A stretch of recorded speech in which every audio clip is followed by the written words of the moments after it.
ఈ ఉదయం కూడా అట్లానే ఉంది. గాలి ఏడుస్తుంది. అన్ని ఆశలు పోయి చావు కూడా రాని దాని వలె నది ఆశ్చర్యపోతుంది. నన్ను చూసి ప్రజలు వీడికి ఎందుకు ఇంత ఉత్సాహం, ఈ పొగరు, దేన్ని చూసుకుని అన్నట్లు చూస్తారు. అది నీ ప్రేమ వల్లే అని వాళ్ళకేం తెలుసు.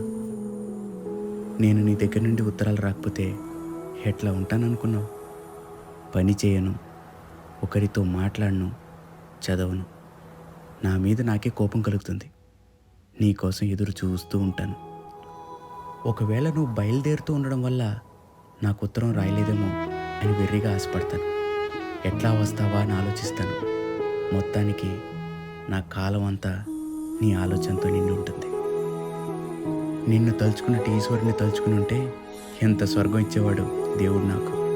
కానీ నీతో ఉండడం కంటే పెద్ద స్వర్గం ఏ దేవుడైనా ఇవ్వగలడా అనుకుంటాను. అర్ధరాత్రి అయింది, నిద్ర రాదు. పడుకుంటే విచారమైన కళ్ళు వస్తాయి. లేచి గంభీరమైన ఈ చీకటికేసి చూస్తూ తలుపు దగ్గర కూర్చుంటాను. చీకట్లో ఎవరో వస్తున్నట్టుంటుంది.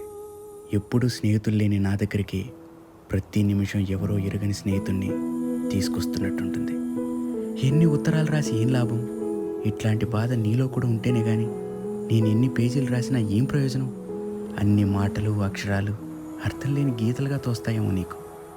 నువ్వు రాగానే నేను ఇన్ని రోజులు పడ్డ అవస్థలు చెబుదాం అనుకుంటాను. నేను చూడగానే ఆ సంతోషంలో అన్నీ మర్చిపోతాను.